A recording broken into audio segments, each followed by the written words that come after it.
आज दिनांक 17 जून आजच्या प्रवचनाचा विषय प्रपंचाच्या गडबडीतच परमार्थ साधावा। कोर्टातली शपथ ज्याप्रमाणे लोक खरी मानत नाहीत, त्याप्रमाणे प्रपंचात काही लोक लबाडीने वागतात आणि त्याला हा व्यवहार आहे असे म्हणतात। हा काही नेटका प्रपंच नव्हे। प्रपंचात जर समाधान झाले नाही तर तो नेटका नाही झाला। प्रपंचाची दिशा ज्याची चुकली त्याने नाही परमार्थ साधला। ज्याला प्रपंच करता येत नाही त्याला बुवापणाही नाही करता येणार। कर्ज फार झाले म्हणून प्रपंच सोडला, यात कोणता स्वार्थ त्याग आहे? प्रपंचाचा त्याग केला म्हणजे काय केले तर जंगलात जाऊन बसला। थंडी वाजू लागली तेव्हा काटक्या गोळा करून शेकोटी केली, जागा साफ केली, तुळशी लावल्या, झोपडी बांधली। पण भिक्षेला जाताना झोपडीची काळजी केली तर मग घरादारानेच काय केले होते? प्रपंचाचे बंधन सुटावे लागते। जबरदस्तीने सोडून कुठे सोडता येते? हा प्रपंच, हा संसार जर भगवंतानेच उत्पन्न केला आहे तर तो कोणाला तरी सुटेल काय? जो आसक्तीच्या आश्रयाखाली राहतो त्याला संसार आहे असे समजा।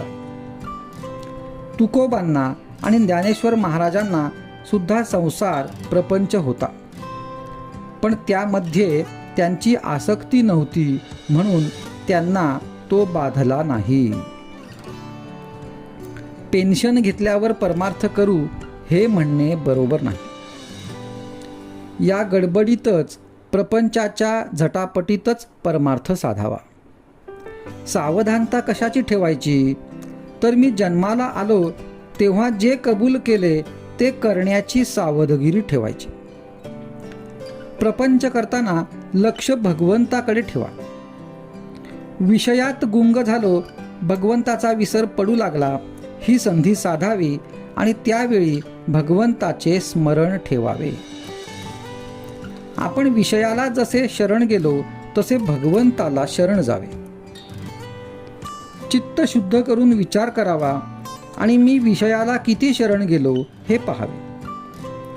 विषयापासून वेगळे व्हावे म्हणजे हे पाहता येते। व्यसनी माणसाने व्यसनापूर्वी मी कसा वागत होतो याचा विचार करावा। मारुतीरायाच्या दर्शनाला पूर्वी मी जात होतो, आता विषयात त्याची आठवणही येत नाही, याला काय करावे?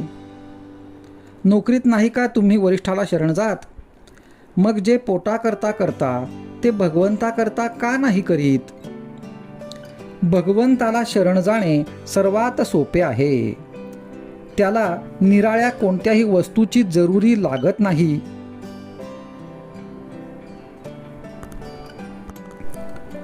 माझ्या मनात येईल तेव्हा भगवंताला शरण जाता येईल। भगवंताला शरण जाणे म्हणजे मी त्याचा झालो असे म्हणणेच होय। मी रामाचा झालो, जे जे होते ते राम इच्छेने होते असे जो म्हणतो त्याला निराळी सावधगिरी ठेवावी लागत नाही। आजचा सुविचार: प्रपंचाला माझी गरज आहे आणि मला भगवंताची गरज आहे।